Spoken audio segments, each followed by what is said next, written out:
And now you're up to date on News Talk. The Newsround on Off the Ball. With UPMC Orthopaedic Care. When things don't move, rotate or bend like they used to, choose us to help you get back in action. This is News Talk.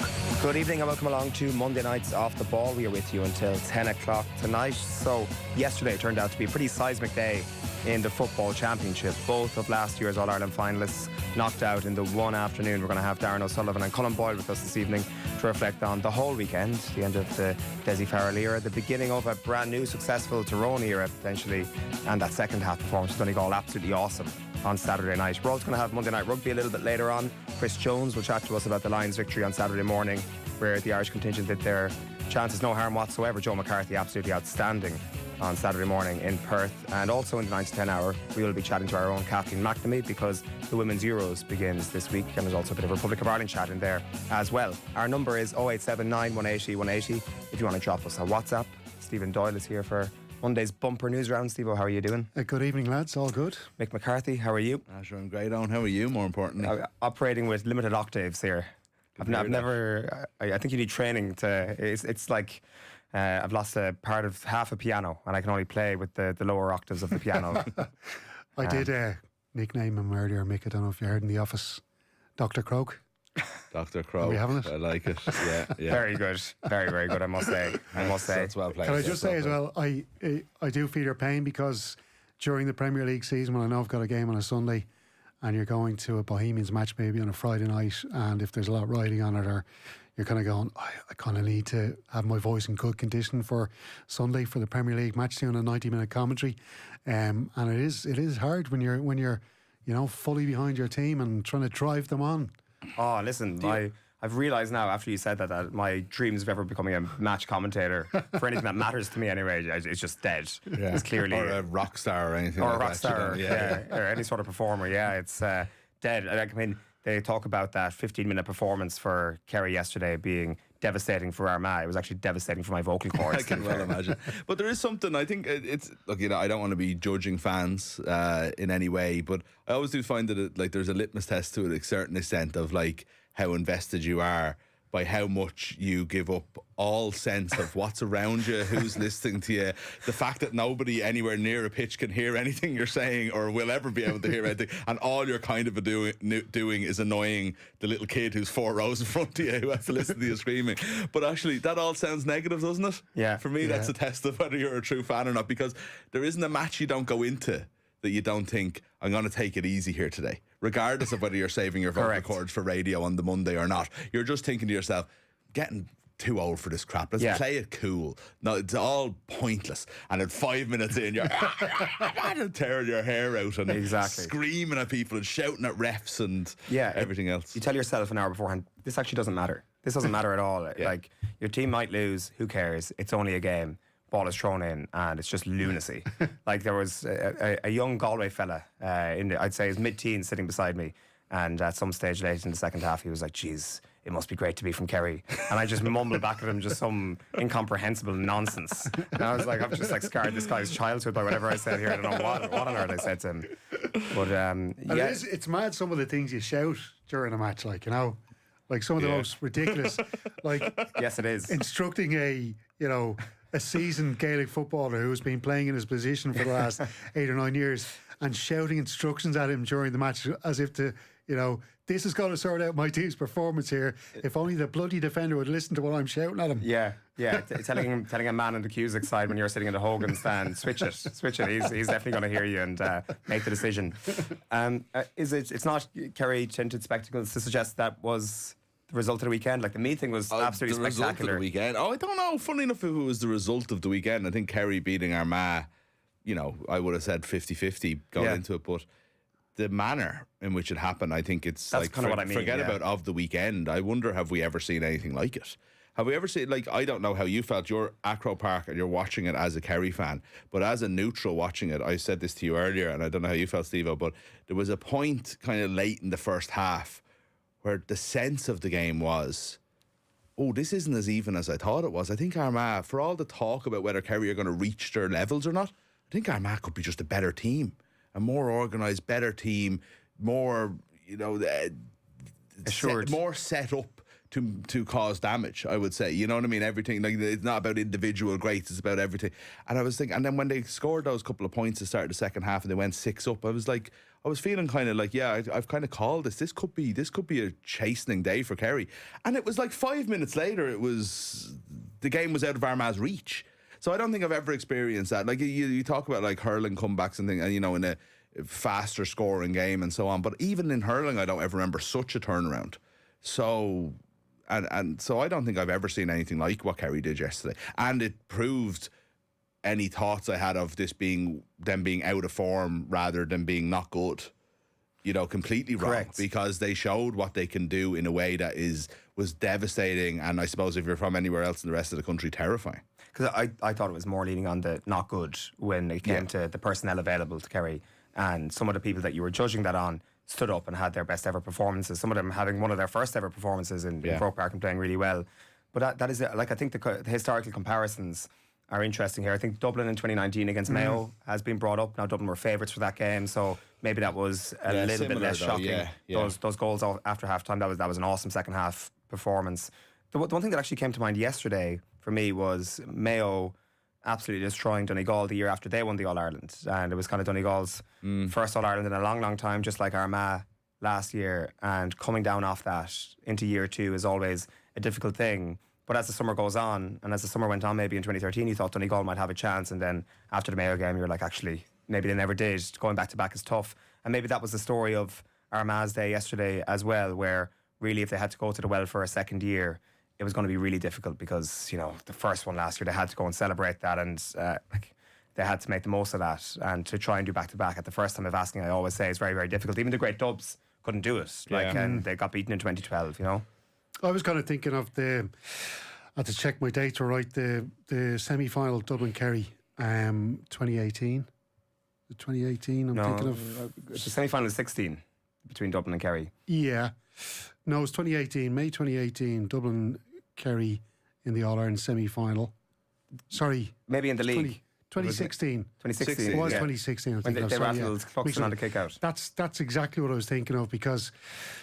God, Ethan Rafferty, I felt so sorry for him almost yesterday, because I felt in that situation that they let it go on for so long, this kick-out strategy being absolutely... The Kerry were monstering them in that in the kick-out strategy. They just were pushing them so high up and rattling Ethan Rafferty. He didn't know what to do, and I just thought there had to be something from McGeeney, you know, from just the leaders out on the pitch, even from Kieran Donaghy.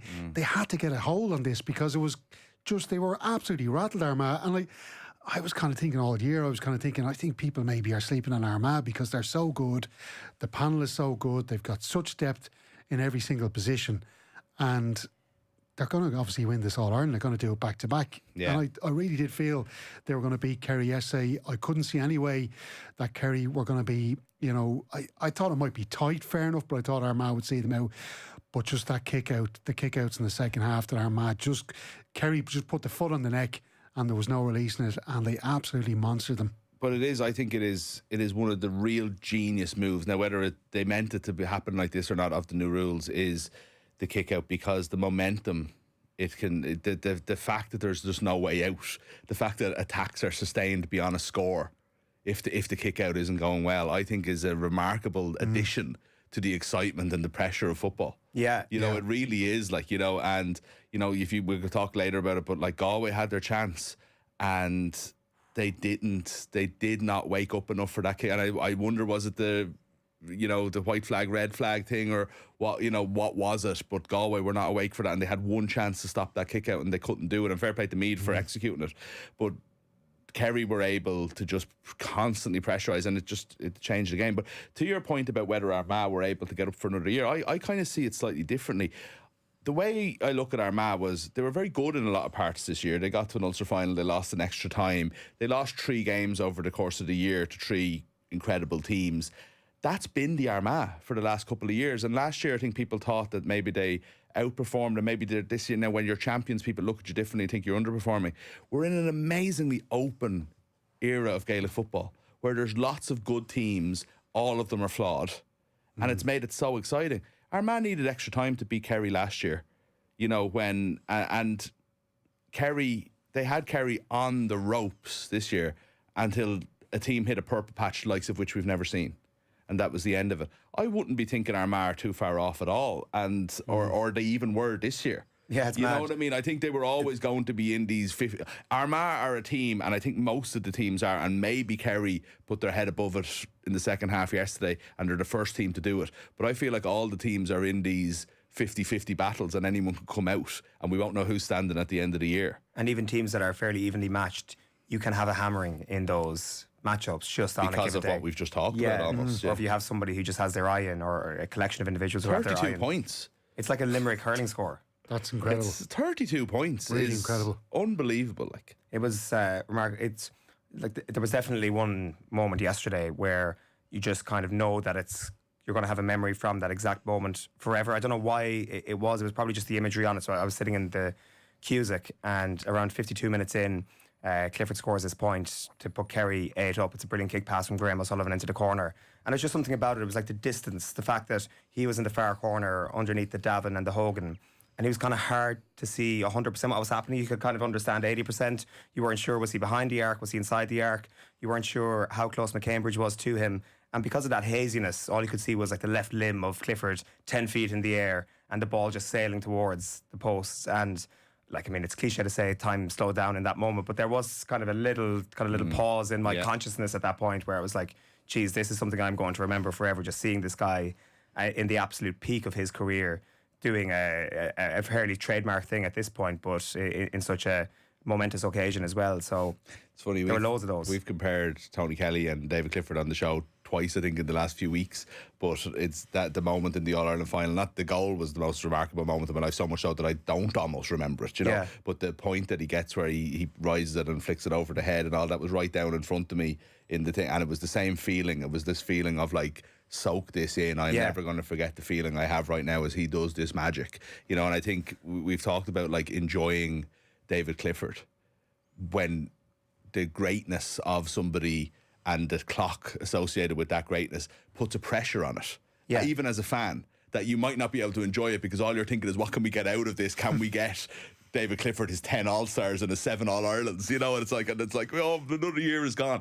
But enjoy it in the moment that it's there, because you'll rarely see anything like him again. Like, you know, possibly never. I've had to start training my mind to deal with this exact thing. Like yesterday after the game, like if there was a seagull flying overhead, I just tried to concentrate on the seagull just so that this moment would slow down for a moment, because I knew it was one of those very, very special days.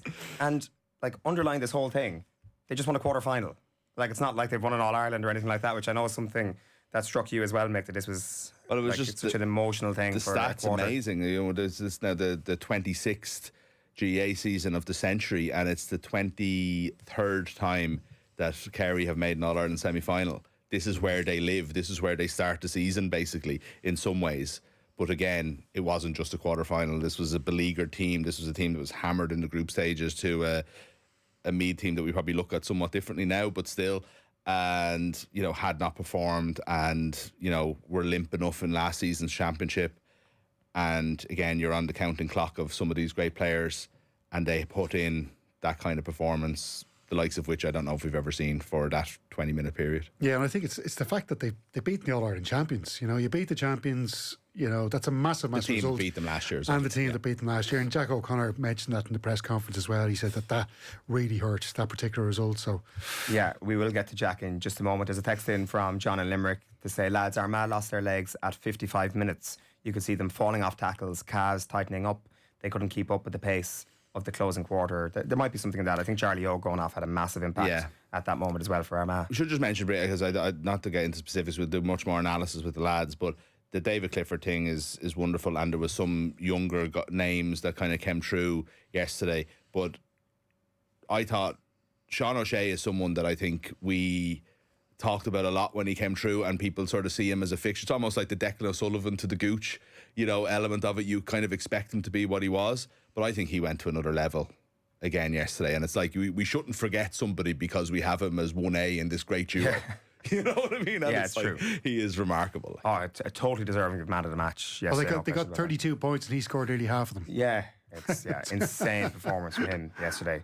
Right, the news round is coming your way with UPMC Orthopaedic Care. When things don't move, rotate, or bend like they used to, choose us to help you get back in action. So we are starting with Jack O'Connor, and he's been critical of some of his own county men, Steve, on the aftermath of yesterday's win. Yes, as critical as I was about our printer here in the office, because it didn't work, and that's why I'm reading off a phone, just in case anybody's watching and saying, what's that rude man doing looking at his phone? But anyway, Kerry manager Jack O'Connor, yes, following that All-Ireland quarter-final win against Armagh, O'Connor has been hugely critical of some former Kerry players working in the media.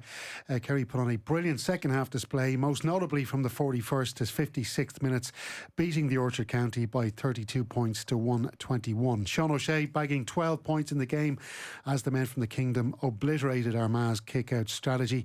It sets up a semi-final match with Tyrone. That, of course, is fixed today for Saturday, July 12th at Croke Park, and will be preceded by the Talton Cup final between Kildare and Limerick at 2:30. On Sunday, July 13th, Donegal and Meath will throw in at GEA HQ at 4 o'clock after the All-Ireland Junior final.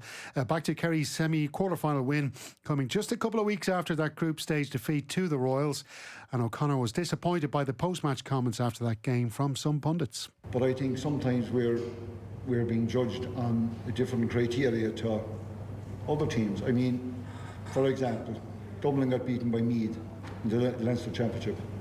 I didn't see any ex-Dublin players coming out slating the team or slating the management like we had down south in our county. There's a sense of commitment to the team and a sense of loyalty to the team. And unfortunately, a few pundits down our way left themselves down in that regard. When everybody down, even in our own county, was thrown in the towel with us, I said in the dressing room after the cabin, I said, lads, I've been here before, where we've been written off, completely written off. A Kerry team written off in Croke Park are dangerous, because it just takes a bit of the heat off. It allows them to play with a kind of a freedom and abandon, and that's what you saw there today. And maybe it was very tough for Armagh. And our mantra this morning was, we have to flip the script. The script has been written, that Armagh have this game won. We have to flip that script. And every breaking ball you win, every turnover you win, every score you get is a chip on the off the block there, and it's a way of flipping that script. So we did it block by block. I'm not saying they can't go on and win this All-Ireland, but it is an easier thing, I'd imagine, for a team to be the underdog when it comes to mentally preparing yourself. I was chatting to an all-star footballer after the game yesterday, not from Kerry, and he had a brilliant line. He said, this morning, David Clifford woke up and he said, today, I get to be the asshole. Because he's the underdog, he's the guy who's like getting stuck into his man. He can hang off him, he can be the man who's got a point to prove. Whereas in the vast majority of his games, he's the guy with the target on his back. And that little mindset shift, he reckoned anyway, kind of took Kerry to a new level. So interesting to see what Hampsey now in a couple of weeks. That's it. Completely. The script is completely flipped. Where Kerry, I'd say, are probably favourites for the All Ireland now, let alone the Tyrone game. So can they deal with that sort of pressure? It's a different thing now. Yeah. Now Tyrone have just beaten Dublin, exactly. and you know, and were, I don't know, on Saturday night I had them, because I've been sort of talking about Tyrone. I wouldn't quite putting the word tipping there, but certainly talking them up all year as having the potential. And I thought they pretty much showed it on Saturday night. It's funny, the game is probably a little bit less dramatic. It happened a day earlier, but I feel like we've forgotten about it in some ways. I think they're going to come in like this is an absolute marquee semi-final. It's unbelievable. Dublin just, I felt at the start of the year Dublin would get to a quarter final, and that would be as good as it got. I wouldn't be reading a huge amount into that particular result, but that's not to take away from Tyrone. They still have to beat Dublin at Croke Park. And the one thing I'd say as well, I think Malachy O'Rourke, I think he's an absolutely fantastic manager.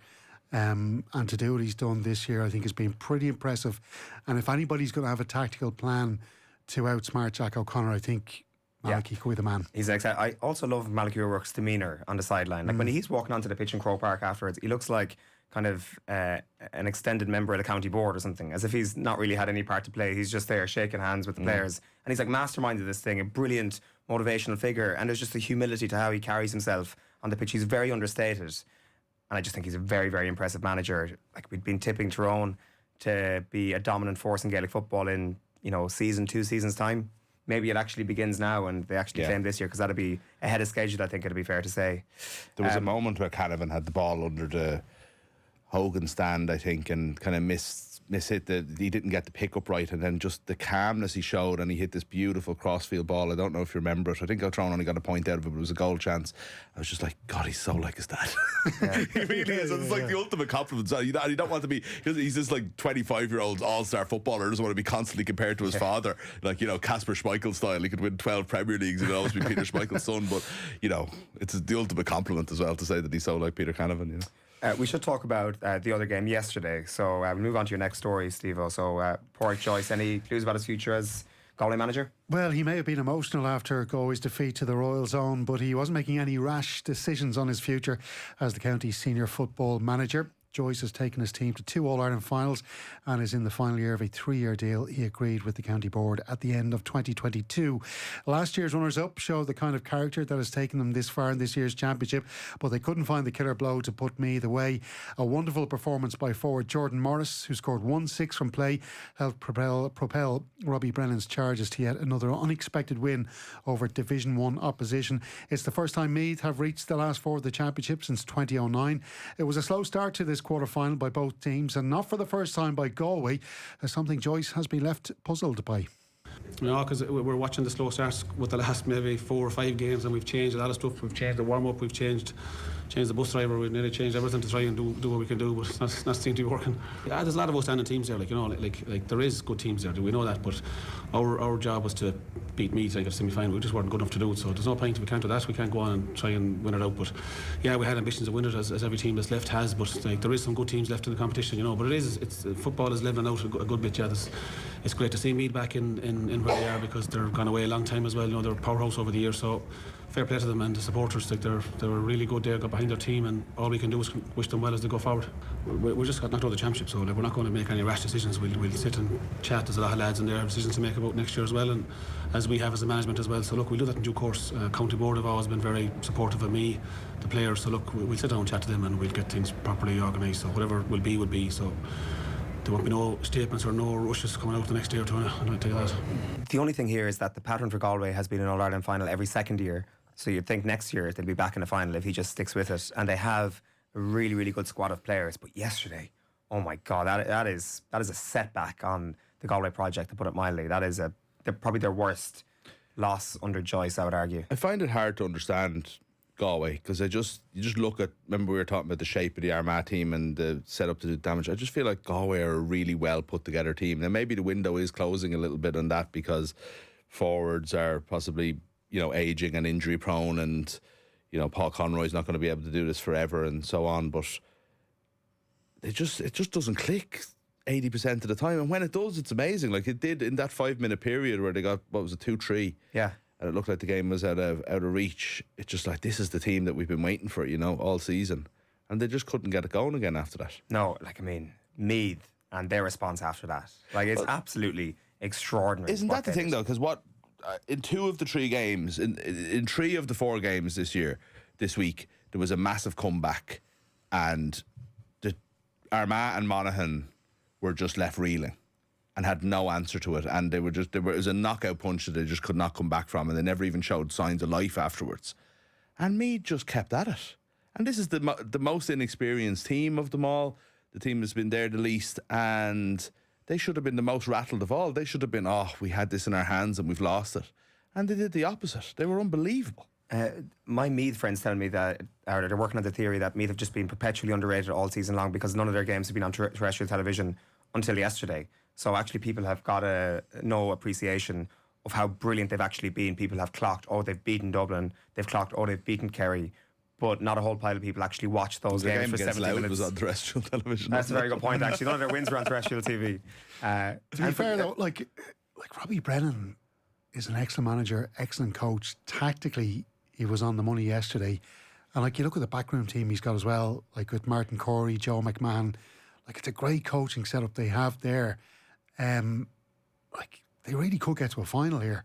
You kind of wonder, if Donegal's a huge amount of games starts to catch up with them. I wonder if this 2-week break is coming at a bad time for Donegal as well. It's almost like, I know they're going to get a bit of rest, but it's almost, the way a rugby team plays a long season, then they get that couple of week break before the European, and the muscles start to seize up within those couple of weeks. Yeah. I just wonder if Donegal will be nearly better off having a game the following week. And I don't think you can play 4 championship weeks in a row. I just think it's a bridge too far. I'm not saying you should either, but it's just that I wonder if this is coming at a bad time, this break nearly. Look, that might be ridiculous when we come to look at the match afterwards in the wake of it. But I do think Meath, like everybody was talking about Galway's character and how they always have been in tight situations in matches this year. They're behind in games, and then late in the second half they rally and they see the team off and they get their win or whatever. But it looked like they were going to do that yesterday, and Meath had a reply for them, and that's so impressive. I just think Meath, they were very impressive. They could get to a final this year, and I think they have gears to go. Like the misses from the goalkeeper is the obvious work on, let's say. But I think, as we've been discussing, kickouts are so important. I think Meath could potentially be the best team in the country in terms of breaking ball. It's like they've got a dozen Brian They Dewars. love a good big fist down into space, don't they? I love that tactic. Yes. And 2 pointers. They've got 2 pointers as well there, so it's a huge thing. Jordan Morris, one of the best forwards in the country. No Wikipedia page, this lad. Can we sort that Jordan out? Morris doesn't have a Wikipedia page. Can we sort that out? Jordan Morris is. I'd say Tommy Rooney's probably looking after as we speak. I actually gave out to him about it earlier. I felt like it was on him. Jordan Morris, but I have to say, do you know when you're looking at it, the aftermath of a game like that yesterday, and you're thinking of like, there's a few players, but 2 in particular, Brian Menton and Donald Keoghan, and you're sort of thinking like they've been, and especially Keoghan. Keoghan's been one of those players that was like, quiet, he was almost in the Declan Brown thing of like Meath were almost a weaker county for the entirety of his career, and he's like this like outstanding player on usually a poor team, and now and was a wonderkin, and then it's like late in his career now when they're finally almost giving back to him. Yeah, and he was still brilliant, I thought, yesterday as well. Like, he still got it. But it's players like that I love when runs like this happen. Steve, we'll do one more Gaelic game story before the break. So the Kilkenny hurlers have got a bit of a boost ahead of their All-Ireland semi-final on Sunday. Yeah, this is a big one on. They will have a key man back for that semi-final clash with Tipperary at Croke Park. Cats manager Derek Lynn confirmed Owen Cody is available for selection, having missed a portion of the season due to injury. 2 players that will miss out though for Kilkenny are Harry Shine and Marty Murphy. Meanwhile, Cork hurling boss Pat Ryan has confirmed that Seamus Harnedy will not feature in their semi-final against Dublin. The Rebels boss says the 35-year-old is suffering with a hamstring issue. All right, Steve-O, we will be back with more from the extended news round after the break, and before that, it's time for the cash machine. News Talk's Summer Cash Machine. Now, after the biggest cash prize ever given away on Irish radio last week, there's another huge amount up for grabs this Friday, and the number you now need to know is €75,000 exactly. And there are now 2 ways you can enter. You can visit newstalk.com/cash machine, where you can enter online, or you can text PLAY, PLAY, to 57557. That's 57557. And you have to get your entry in by 3 p.m. next Friday, and then across the Go Loud network of stations, someone is going to get that call. If it's you that gets the call, you have to answer it within 5 rings, give us the exact amount in euro and cent, and you will win the cash. So remember that amount one more time, €75,000 exactly. Over 18s only. Text costs €2.50 plus your standard message rate to play. You're playing across the Go Loud network of stations, and terms and conditions are on newstalk.com. The News Round on Off the Ball. With UPMC Sports Surgery Clinic. When things don't move, rotate or bend like they used to, choose us to help you get back in action. This is News Talk. Discover one of Ireland's most spectacular cities packed with culture and heritage. Discover Kilkenny this summer and stay at the 4-star Hotel Kilkenny. With so much to do for explorers of all ages. Wander back in time on the Medieval Mile. Visit museums, art galleries and round towers. Explore canoeing, riverboat trips and discovery parks. Choose a stunning redeveloped room. Dine in style in our new 1831 Rose Hill Bar. Relax in our 20-metre pool. Hotel Kilkenny. Begin your adventure. Book direct and save at hotelkilkenny.ie. At AIR, we have Ireland's best value business broadband bundle. For all the early morning meetings. Morning, guys. For all the problems you solve. Oh, you're a lifesaver. For all the ways you do business. Because this is Ireland's network, with Ireland's most reliable broadband speeds. Get AIR Business Broadband today from just $34.99 a month. Go in store, visit air.ie/business or call 1-800-220-200. AIR, for all your business needs. Subject to availability and location. For UCLA substantiation of full terms, see air.ie/SMB. Summer's heating up with the big sale at Woodies, with up to 50% off our fantastic range of garden furniture. That's up to 50% off patio sets, gazebos and stylish rattan sets. And if you'd like to bring some sizzle to the Irish summer, you'll find up to 30% off barbecues. But hurry, the Woodies big sale is only while stocks last. Shop the way that suits you, in store, online or click and collect. Woodies, we're all homemakers. T's and C's and exclusions apply.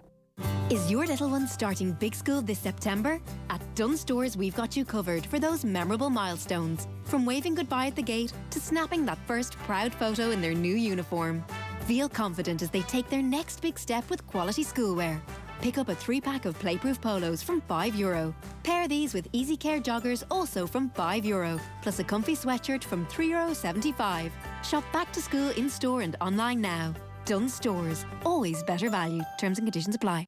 The Newsround on Off the Ball. With UPMC Sports Surgery Clinic. When things don't move, rotate or bend like they used to, choose us to help you get back in action. This is News Talk. Welcome back to Monday's bumper news round. Stephen Doyle, where are we going next? We've got Lions team news, I think. Yes, indeed. 6 Irish players have been included in the Lions team to face Queens and Reds on Wednesday on. Jack Conan will make his first start off the tour in the back row, while Andrew Porter, Ronan Kelleher and Bundy Aki are also included. Jamieson Gibson Park will start at scrum half, while Hugo Keenan is named at full back. Meanwhile, Scottish scrum half Ben White has been called into the squad to replace Thomas Williams, who's been ruled out of the rest of the tour with a hamstring injury. Only one Welsh player on tour now. The last time that happened, 1902. No way. Jeez, that really says a lot, doesn't it?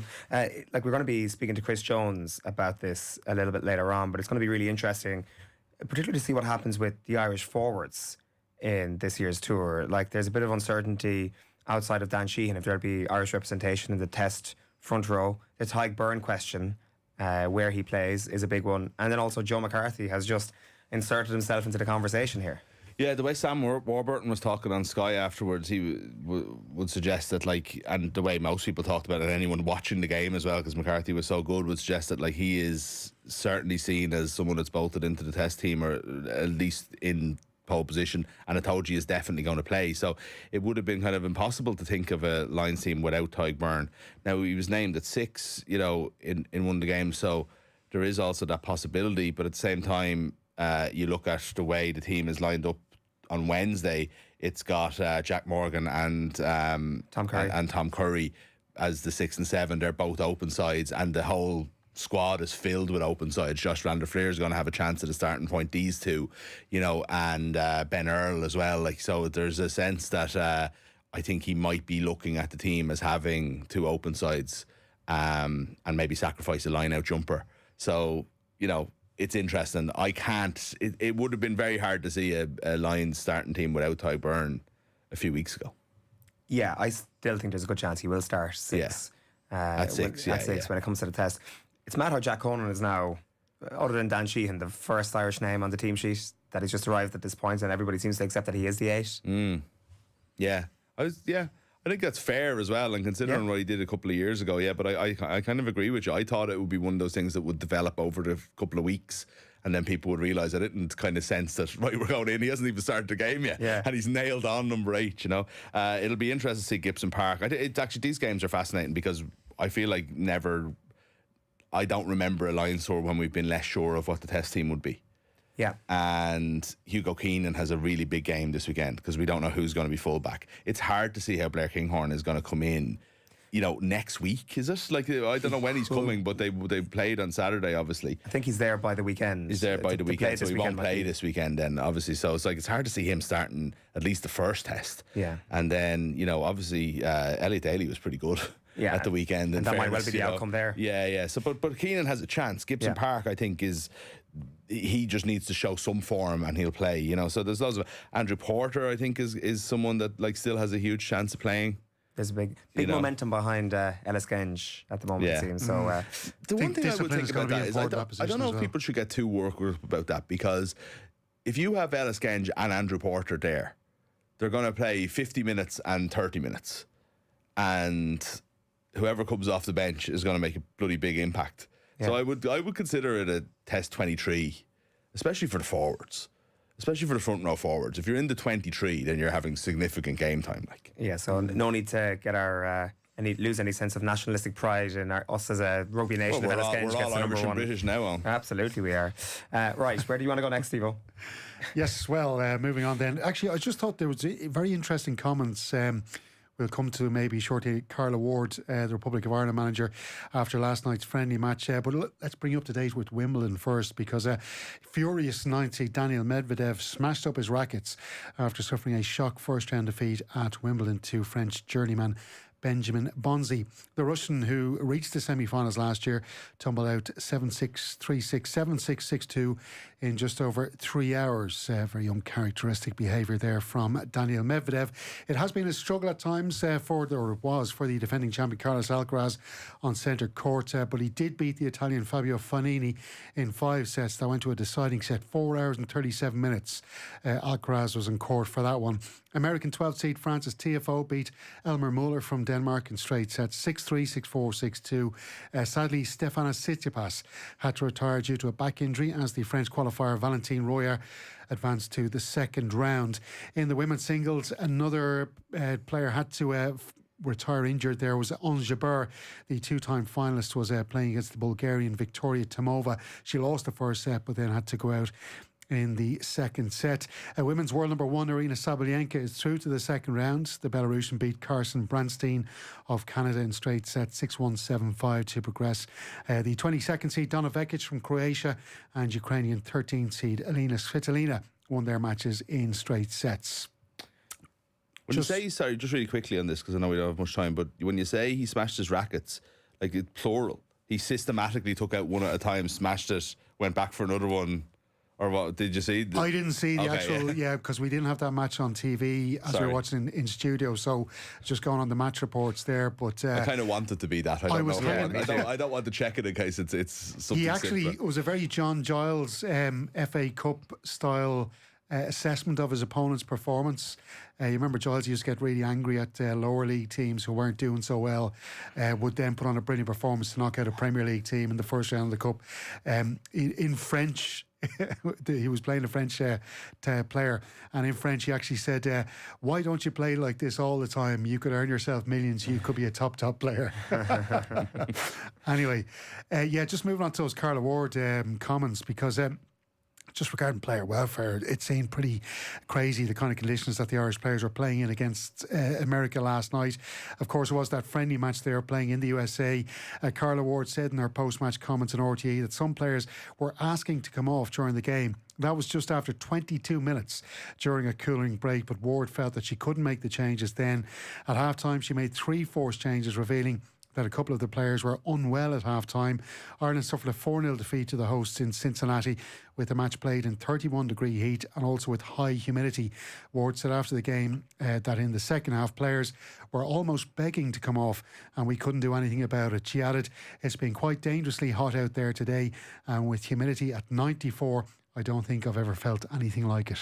Yeah, extraordinary. And speaking of which, the Club World Cup affected by the exact same problem, and there are some fixtures tonight.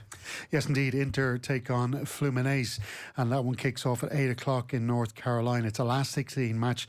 The winner of that tie will face the winner of Manchester City versus Al Hilal, which kicks off in Orlando at 2 a.m. So this is when we're all supposed to start caring about the Club World Cup. Oh yeah, knockout stages. We're all Here we in go. now. Yeah, on the bandwagon. No, I'm absolutely not on the bandwagon. I, if anything, I'm turning more against it as it goes on. First of all, I just think I've absolutely no interest in it. I don't. It isn't gripping me. It feels like a postseason friendly tournament played in outrageous conditions, and it's all about the money and nothing else. So I don't. It's not why we watch sport. I don't think. So that's just my personal opinion. I did see there was interesting. The most interesting that's happened in the Club World Cup so far was Jurgen Klopp come out. Obviously, Red Bull Salzburg were involved for some reason. Again, like, why are Red Bull Salzburg qualifying for this so-called prestigious tournament, but Liverpool aren't? Again, we'll leave it at that. So they obviously went out in the group stages, and Klopp came out and, true to what his character over the last 10 years was criticising the tournament based on player welfare reasons. But the most amazing thing was a Sky Sports News clip that I think people will have seen going around of, if you don't like it, don't watch it. Completely missing the point, but very kind of on the nose. I'm representing the idea that FIFA have put on a really good show here for me out here in America, and we want to make sure that it is, that the Jurgen Klopp types, the dissenting voices who are asked their opinion, shouldn't be taken too seriously, So I don't know how anybody else feels, but by far the most interesting thing that's happened in the Club World Cup so far. It was actually quite an interesting clip to watch Cave on Sky Sports. Cave, yeah. And his most compelling piece about why this matters is that the clubs get rich. Oh yeah, that's the only thing that matters. Pretty naked that this is the motivating factor. And also he made some remark about seeing Pep Guardiola in good form. He was like, you guys have like a moody Pep Guardiola in the Premier League. You come over here to the Club World Cup and he's in great form. Then I read quotes from Pep Guardiola this morning where he's like, the Club World Cup is going to destroy us. Yeah, he could destroy us next year. He did. He said it in a kind of a jovial, friendly way, though. Yeah. I actually heard the quotes, but he was backing up Klopp. And, I just thought that it was such weird, bad faith reporting. And maybe that's unfair, and maybe he's got his own perspective. But the idea that Jurgen Klopp is saying this isn't for me, and that's why he's having a moan, was how that was treated. And it's a super viral clip. People will have seen it. But it's Sky Sports News that are pushing it. So they obviously think there's a point here, and it's a sense that, like, well, Jurgen Klopp, to each their own. Some people think sport is about how much money teams can make. But it's like the issue isn't whether it exists or not for the sake of whether, for me, I'm interested or not interested. It's the fact that these players are playing long into June, will be playing into July, will come back, have a long season again in the Premier League, in the Champions League. It's all of these teams are Champions League teams. If you want to look at the European teams, are certainly the ones that will go deep into the tournament, and then they will go and play in the World Cup in these similar conditions next year for almost all of them. Again, their countries will likely qualify, and there is just no break, there is no let up.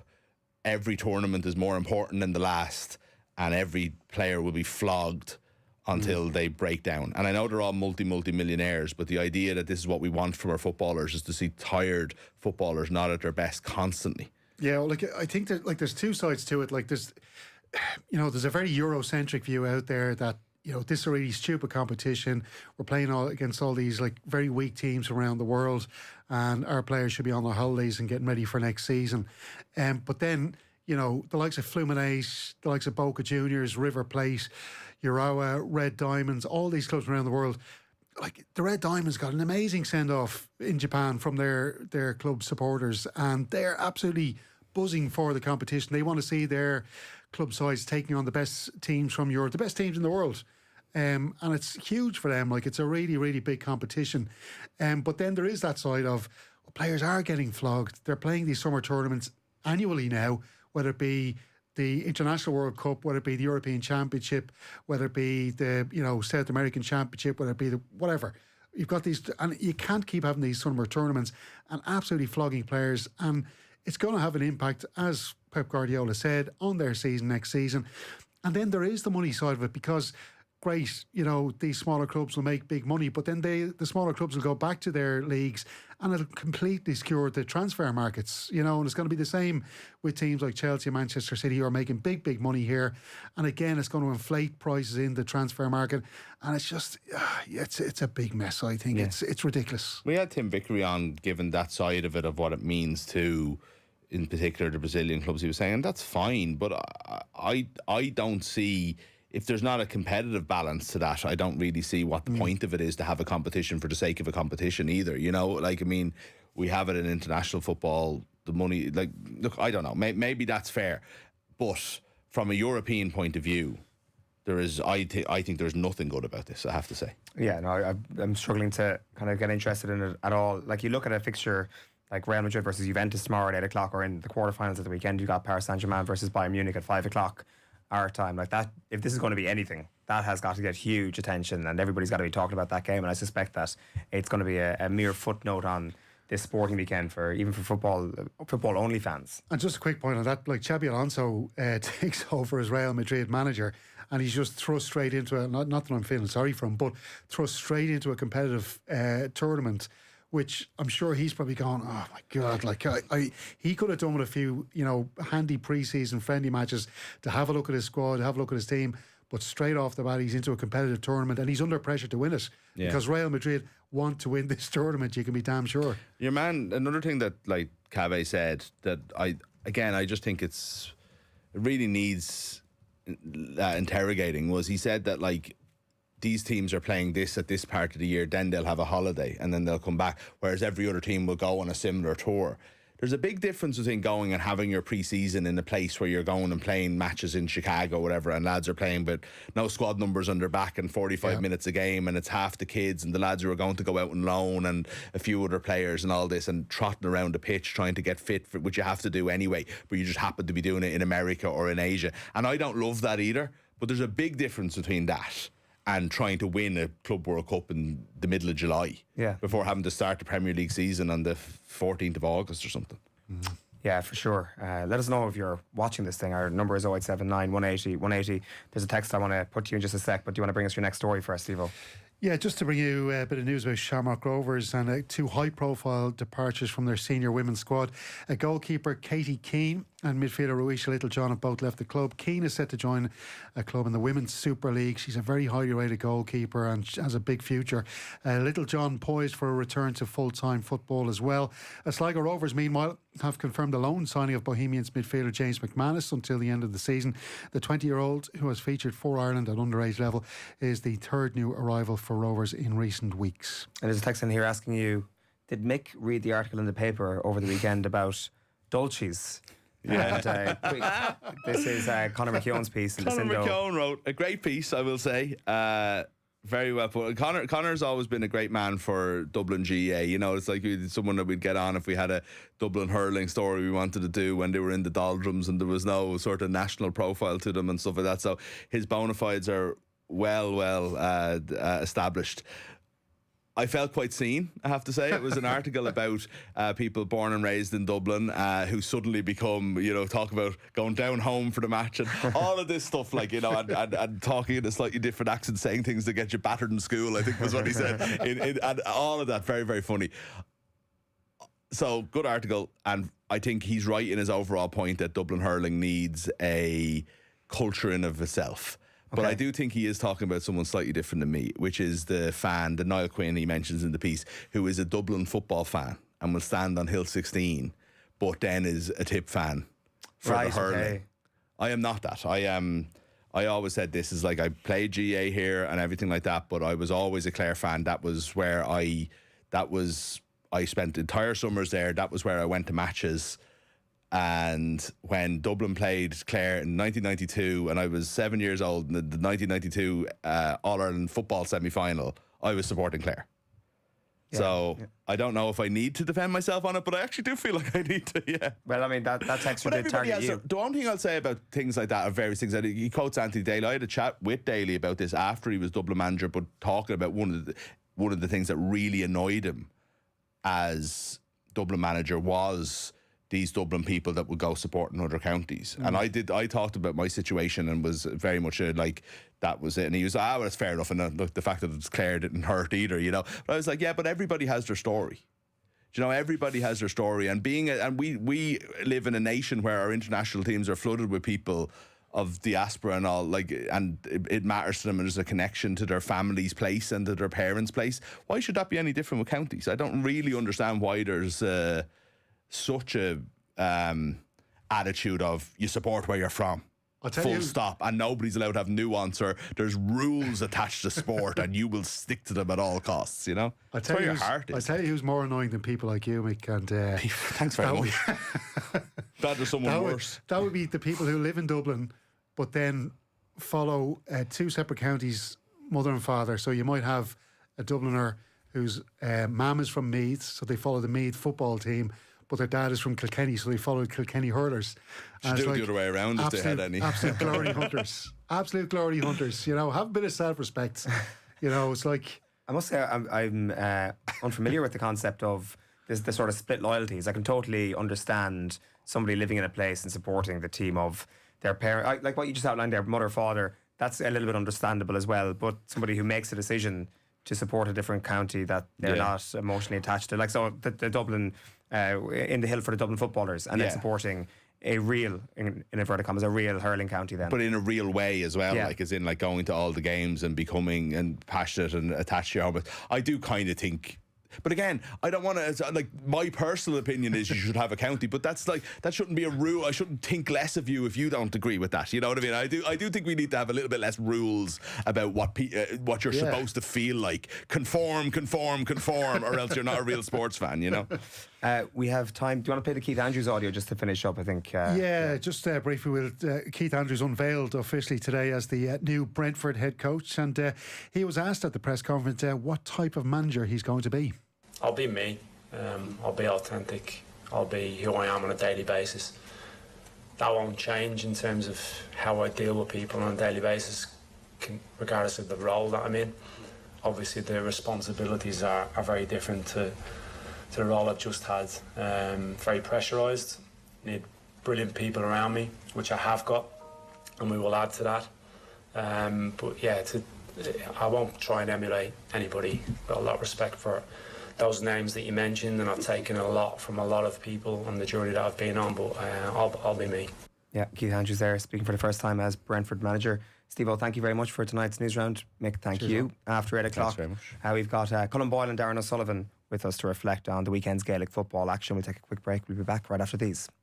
The News Round on Off the Ball. With UPMC Sports Surgery Clinic. When things don't move, rotate or bend like they used to, choose us to help you get back in action.